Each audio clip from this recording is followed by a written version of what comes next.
Good morning, Ratnesh and Madhuri. Welcome to class number 8 of our Geeta Simplified sessions. Let me very quickly cover what we will go through today. So, just to set the context, we started with the life cycle of the universe. Then we got into the life cycle of a character, assuming that this universe is a big ongoing show. Then we got into karma ladder and understood what our actions are all about. After that, after understanding karma, we got into dharma, like what is a good karma and what is it that we are supposed to do and what is it that we are supposed to avoid. And from dharma, we went on to swadharma because there are so many paths that can lead to a destination. What is the most optimum path that we should choose? And that is our swadharma, our own path, unique path to salvation. So after Swadharma, we understood that there are many accelerators on our way to salvation, which can help us while treading the path of Swadharma. And those accelerators are nothing but different types of yoga that have been described in Gita and that we also come across in normal life, such as Bhakti Yoga, Jnana Yoga, Karma Yoga, and so on. And we saw that there are 80 different types of yoga that have been described in 18 chapters of Gita across 700 shloka. But 18 is not the maximum number of yogas that are available.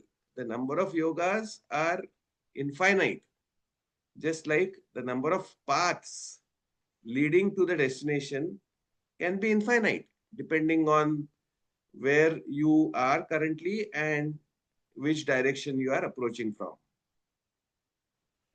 So, given all this, we are now wondering which path should we trade, and while trading that particular path, which yoga should we adopt. There also we did some soul searching, and we said that it is very important for us to find out where we are currently standing. Destination is common for everybody, so that is not such a big problem, but finding out where we are standing can be a bit of a challenge. So we figured out how to know our own selves, how to know our swabhav. Having figured that out, we also looked at all possible channels through which we could approach the destination. And essentially, there are two choices available to us. One is we can go through the aerial route, and the other is we can go through the terrestrial route. The aerial route is called as the route of a bird or Garuda, and the terrestrial route is called as the route of a serpent, Sesha, or an ant, Pipilika Marga. We also saw that the best vehicle on the aerial route was Sankhya Yoga. And we discussed that among all the yoga types available, the current modern contemporary best vehicle could be Nishkarma Yoga, which is nothing but a confluence of three yogas, namely Jnana Yoga before you act, then Karma Yoga while you act or while you are acting, and then Bhakti Yoga, which is after the act is completed, or how our behavior should be. So slowly we are coming down to behavior, our day-to-day actions, and how we should carry ourselves in society and in our life. And finally, we will go down to our daily routine, exactly what we are supposed to do on a day-to-day basis, and not only day-to-day basis, but only on a moment-to-moment basis, situation-to-situation basis. How our behavior should be, how we should act, and what is it that we should not do or we should try to avoid. So all this is very, very logical, top-down approach where we are starting with the biggest possible picture and we are starting with the global picture and we are zeroing down on the local scenario, like the present moment. What I should do now for me to get the best possible life and to be in the best possible state of being forever, for the rest of this life and for the rest of my journey as a Jiva, which we have called as Jiva Dasha. So it is very logical and our journey has been very smooth, and it is a good case study or a good answer to people who question the relevance of Gita. They say that, Gita may be great and blah, blah, but what is the use of Gita in 2025, in my own life, to solve my own problems and to fulfill my own potential and my own goals? So, where is the relevance? That relevance is something that we have so far very logically established and gradually established. So, just like we saw the karma ladder, we have also seen the Gita ladder, where we are starting at the very top and we are gradually taking one step down and coming onto the ground so that our feet are firmly grounded while we go through our life. So, to summarize, what we will cover in this particular session is what types of yoga are available and to be followed for us while practicing Swadharma, and how should our behavior be. So we are now talking about specifics, behaviors and yogas. As we might have discussed, different types of yoga may apply in, in our journey because we go through different phases of life. For example, when we go to our destination, we board many vehicles.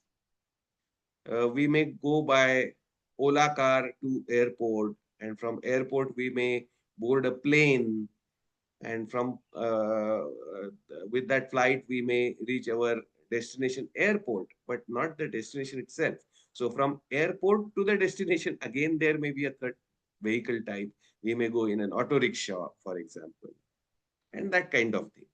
So depending on where we are in our journey, depending on our phase of life, we may have to follow different types of yoga. And in fact, we have seen in Nishkarma Yoga that even while taking a simple action, we have to follow three different yoga types. Jnana Yoga before taking the action so that we can take that action in proper context and our decision making can be optimal. Then Karma Yoga while taking that action, while we are acting. So we have seen how we have to act efficiently, we have to optimize our resources, we have to do the best we can, and we have to be totally in the present moment without any worry about the result. Because when we are totally focused on the given moment and doing our best, the results are going to be all right. They are going to take care of themselves. In fact, you can't do better than your best. So that is the best chance we have got of getting to the results that we want.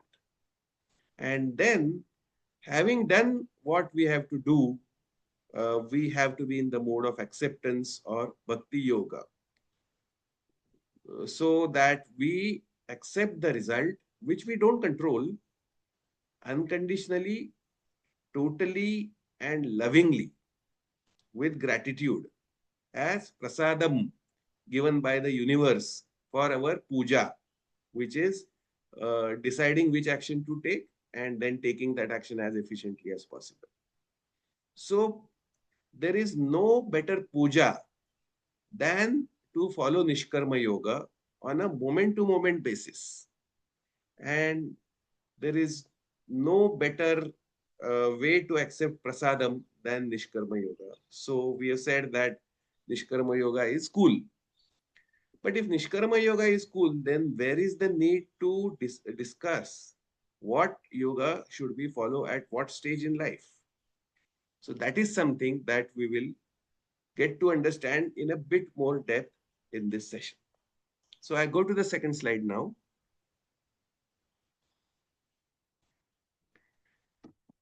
Krishna has described 6 types of people in Bhagavad Gita.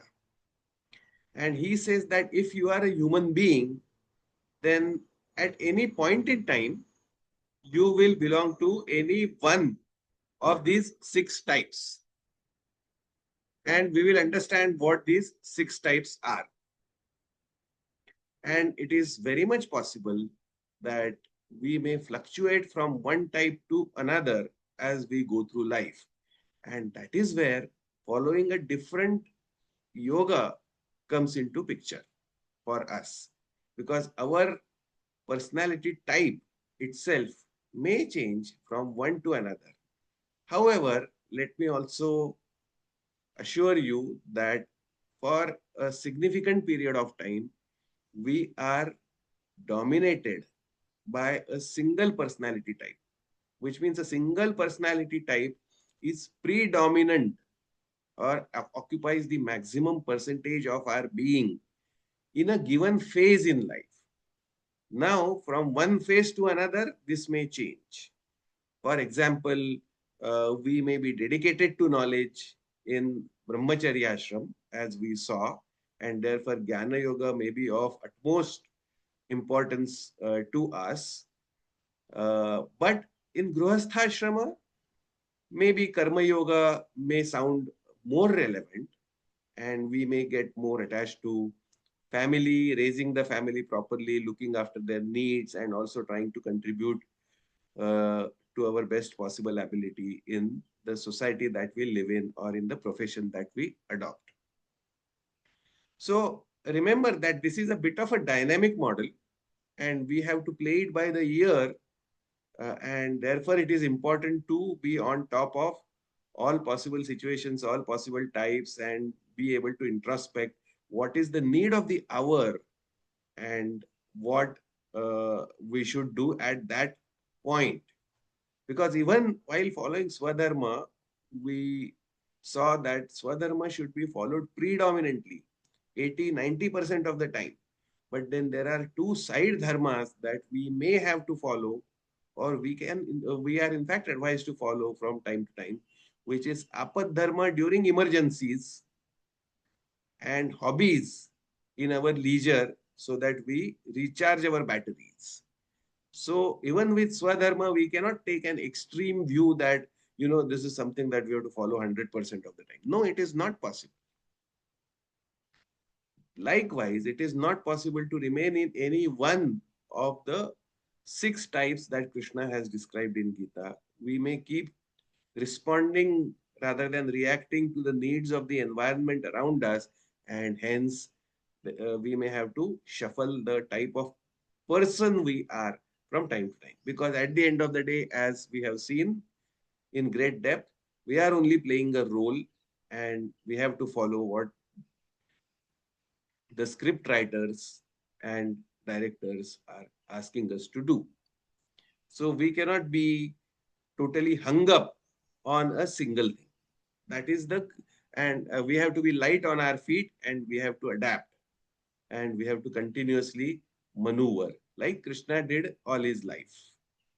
The destination being the same, and by and large, the actions being in larger interests as per our Gunadharma. These are the unchangeable or non-negotiable rules to follow. Everything else is up for negotiation. So let us understand the 6 types. Now, you can read the shloka which I have displayed on the screen. Chaturvidha bhajante mam janaha sukrutinorjuna arto jidnyasur artharthi jnani cha bhratarshava. So Krishna says, if you look at bhaktas, there are four types of bhakta. One type is artha, which means the person is in the same state of mind that Arjuna was at the beginning of Bhagavad Gita, where he was totally lost. He did not know what to do. And somewhere he felt that only Bhagavan can be his savior. So he had become artha or desperate for a solution to all the problems that the life presents. So that is one type of bhakta. So quite a few people or a large percentage of total bhaktas go to Bhagavan as arthas because they are desperate to get their problems solved. They are desperate to achieve some goal. They are desperate to acquire some possession. And that is why they want Bhagavan. So they don't treat Bhagavan as the end, but they treat Bhagavan as the means to get to the end that they have in mind. So such bhaktas have been called as artha by Krishna. The second type of bhaktas are artharthi, which is they want, the second type of bhakta are jidnyasu or jigyasu. They are curious. After going to Bhagwan, Bhagwan fulfills all their uh, wishes and solves all their problems, and Bhagwan does his job. So they feel a bit relieved and they can think about something else other than their problems. And then they feel curious. They feel, how come Bhagwan is so powerful and why am I not so powerful? And what is the difference between Bhagwan and me? And a lot of questions come in their mind and they want to find answers to those questions. Earlier, they wanted to find solutions to their problems. Now they want to find answers to their questions. That is the difference between Artha and Jigyasu. So such people go after knowledge. They want Bhagavan to give them knowledge like Krishna gave divine knowledge to Arjuna. Third type is Artharthi. Having acquired the knowledge, they now try to connect the dots. They now try to connect the dots in their universe.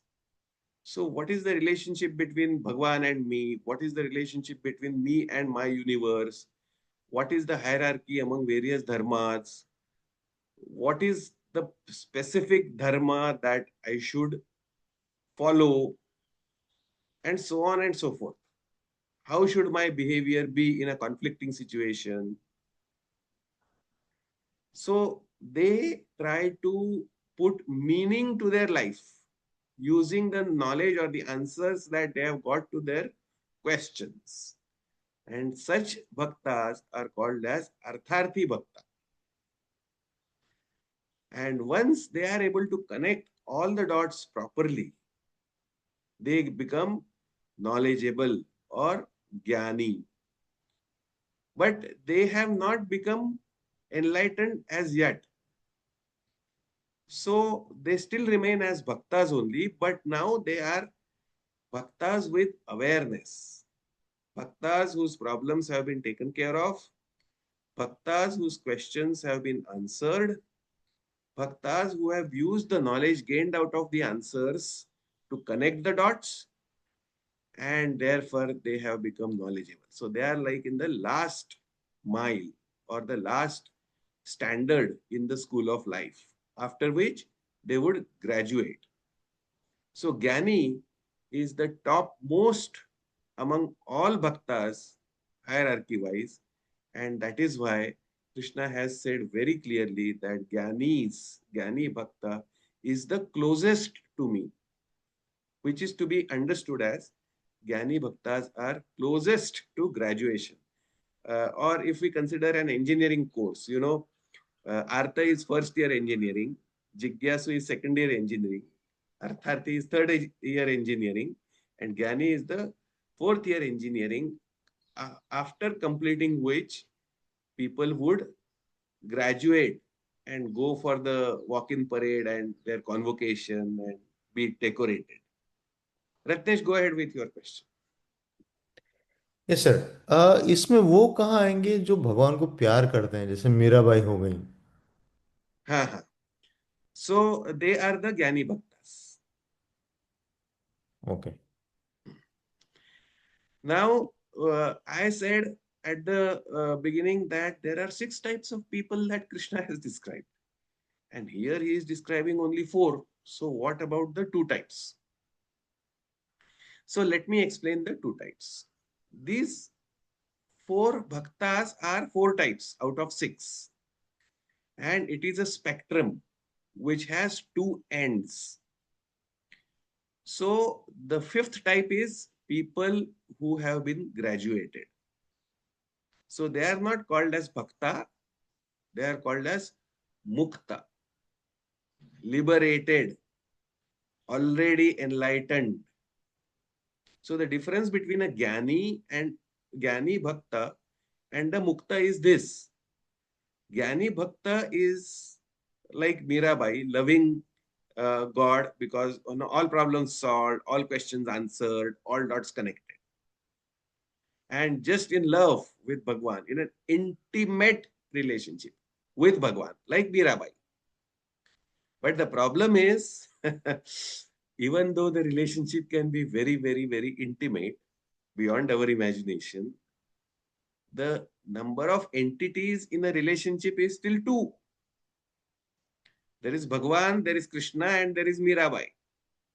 You know, so there is a problem, and that problem, that final problem, gets solved when Mirabai becomes Krishna, or Mirabai becomes enlightened, or Mukta, or Jivatma becomes Paramatma. In fact, it will be more correct to say that Jivatma understands finally, without any equivocation or doubt, that he has always been in his entire journey nobody else but Paramatma himself. So that is Mukta, that is 5th type. And 6th type is before all these 5 types. And that type is called as Abhakta, the non-believers of the world, people who are totally materialistic, people who have belief system that this world is just a random occurrence, life is an accident. So uh, जितना पा सकते हो, whatever you can acquire, whatever you can enjoy, just do whatever it takes and enjoy life no matter what. There's no dharma, there's no adharma, there's no Bhagwan, there's nothing. Life is just totally random, and you can enjoy it the way you want, otherwise you have lost the opportunity. So people who do not believe in Bhagwan are called as abhaktas, which is the lowest possible type, because they are driven by their free will, because they are human beings, and they use their free will to behave in the beastly manner, most beastly possible manner, which means that only senses control their behavior.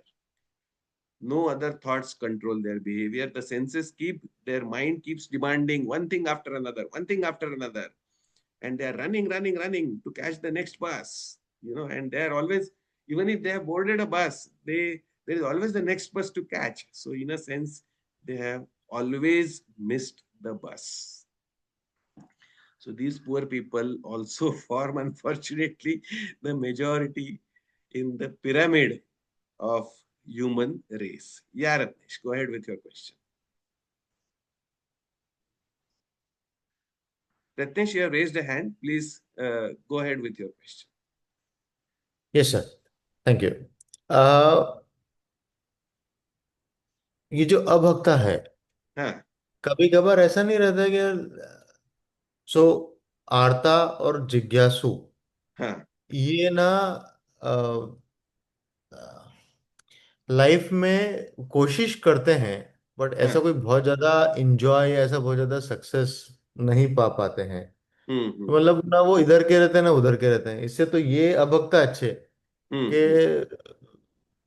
Enjoy life, जोगा देखेंगे at least कुछ तो करा। Hmm. Just for the sake of being devil's advocate, like unless you reach अर्थार्थी and ज्ञानी, वो तो हम्म। चलो कुछ पाया जीवन में। हम्म।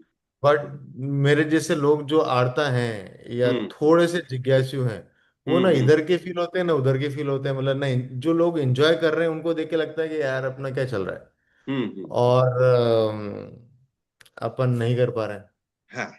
So if we think that abhaktas enjoy their life, we are totally mistaken. Abhaktas never enjoy their life. The pleasures they get are transient and fleeting, and they are always living for the future. They are never living in present.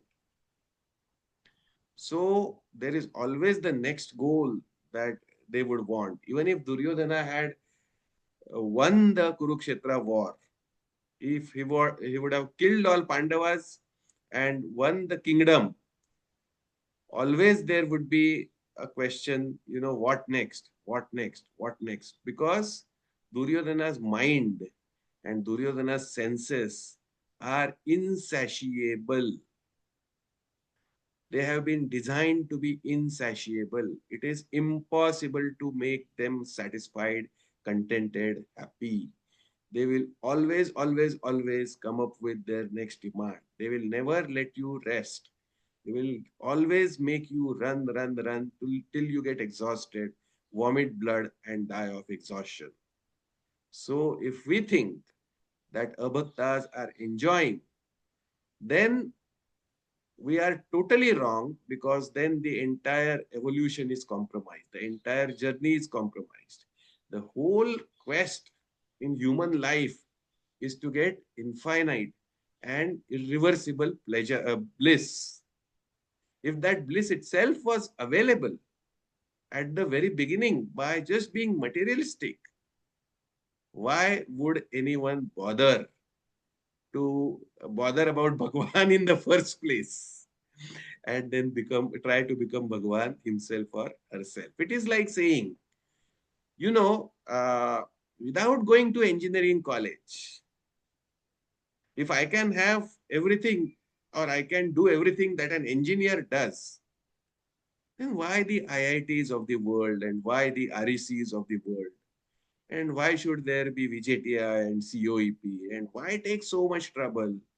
And people who are in the first year engineering and second year engineering are neither here nor there, nor can they do what an engineer does, and nor are they happy in their life, because they have to go through the struggle of submissions and practicals, and they have to work on lathe, and they have to do smithy in very hot temperatures and all that. Then what is the point?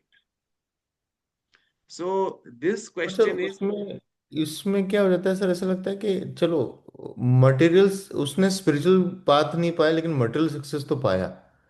और यहाँ वाला बंदा ना दोनों में उलझा हुआ है, आधा मटेरियल सक्सेस पा रहा है, आधा स्पिरिचुअल पाथ में भी उतना नहीं मिल पा रहा है। मतलब I am just just sharing that yeah, I thought. understand, and I understand where you're coming from, and that is perfectly fine. Now, again and again, we have repeated in these classes that there are two journeys. journeys that we are simultaneously on. One is the external or the material journey, and the other is internal or the spiritual journey. The external journey is all about getting, and the spiritual journey is all about becoming. या Now, let us very clearly understand once and for all that the journey which puts you in a state of mind is internal journey, and external journey has nothing to do with your state of mind. Let us understand this very clearly, and I will again elaborate with one example. Let us say there is an India Pakistan match. India wins the match. What happens? Indian fans become wild. They go crazy. They take out their two-wheelers and they go shouting and flying tricolors on streets in hordes, bringing all traffic to a traffic jam. And what do Pakistan fans do? Pakistani fans just bury their head in their hands. They curse, they fume, they fret, they burn the effigies of the cricketers, and so on. Now, obviously, anybody will say that these two fans are in opposite states of mind. Look at the external thing. Externally, only one thing has happened. India has won the match. So, a Pakistani fan correctly understands what has happened externally, and it is that India has won the match. An Indian fan also correctly understands what has happened externally. India has won the match. The same thing, the same situation which has happened externally has given rise to exactly opposite states in their internal journey. And if you ask them, how is life? Indian fan will say, wow, life couldn't be better. And Pakistani fan would say, oh my God, don't even ask me. Life could not be worse. So finally, in the final analysis, we are unconsciously worried about how our life is, how we are feeling. Feeling is the secret. And that state is connected, as we have seen with this example, with internal environment. People who are following only the material or the external path have a messed up state of mind because they have a messed up internal environment, which is never peaceful, which is never blissful, which is never, uh, you know, still or full of happiness, no matter what happens externally. And that is ensured by their mind and that is ensured by their senses. So even though we may feel like, oh, Elon Musk and Bill Gates and Warren Buffett, they must be so happy because they're so rich. It is usually the opposite because in focusing on the material path, they have totally lost track of the internal path, and it is the internal path which is responsible for making up the state of their mind and not the external path. Now, let's look at Artha and Jigyasu people. They may not be totally blissful. In fact, Arthati and Gyani are also not totally blissful, to be technically very, very critical if you look at it with magnifying glass. But they are obviously more blissful than Artha and Jigyasu people. But they are at least going in the right direction. They have changed the focus from the material path to the spiritual path. In the process, they have started getting better results materially and they have started getting fabulous results internally, spiritually. And this will only get better and better as they go more and more steps in the right direction, eventually culminating into them becoming Paramatma themselves, where they will have everything material, everything conceivable. And even if there is only 95% and 5% is missing, that 5% missing won't bother them and screw up their state of mind like it does with abhaktas. They will still be totally blissful and totally peaceful. They will become bliss personified.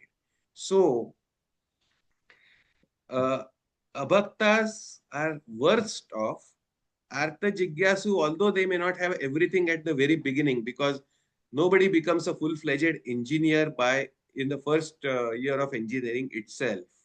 But it's a step towards becoming an engineer. आप चार चपाती खाने के बाद ही आपकी भूख मिटती है. So does it mean that eating first chapati is meaningless? Eating second chapati is meaningless because आपकी भूख मीठी नहीं है. But oh, only when you eat first chapati, second chapati, then third and fourth chapati, will you be completely satiated. On the other hand, if you don't eat chapatis, तो आपकी भूख मिटेगी ही नहीं. ऐसा है. So let us understand this very clearly and carefully, and let us accordingly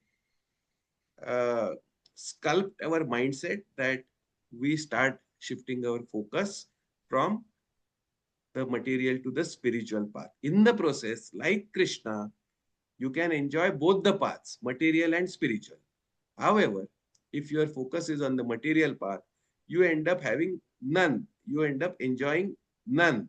Materially, it may look like you might have got some acquisitions, but uh, it is uh, uh, it is the enjoyment from our possessions and in our life that is more important, which you don't get even though you get the acquisitions, because you are looking at the next acquisition to get. Your mind is still restless, your senses are still demanding, and your body is still running. There is no destination. So if you understand this carefully, then you will And sir, a person can still be Artha and Jigyasu together, and Artha and matlab, we need God to solve our problems. At the same time, we are understanding a little bit, but कभी कभी लगता है कि नहीं भाई आप ही solve कर दो. Ha. So that is where I said we have to be flexible and we have to understand that we may shift from one type into another frequently. Although during a phase, a particular type is predominant. So that is Predominant. what we have to remember. Sometimes, भगवान का में भरोसा ही उड़ जाता है हमारा. Sometimes we feel, अरे, so much mess is happening in my life. Is there a Bhagwan or not? Is there God or not in this world? All sorts of crazy things are going on. Is there God or not? And if he is there, is he sleeping or not? Is he awake? He should wake up and he should fix all these problems. He should straighten up all these abhaktas. He has given us a promise in Bhagavad Gita. Yada yada hi dharmasya glanirvavati bharata abhyuttanam adharmasya tadatmanam srijamyam. Is he missing out on his promise? Has he forgotten his promise? So at that time we become a bhakta. But with introspection and with this knowledge and context, we should quickly get back to our bhakta stage if we are already not mukta. So now this is logical point for me to close the session because less than 1 minute is remaining. Uh, we will now start mapping behaviors and yogas to state that we are in, or the type that we have predominantly in the current phase of life.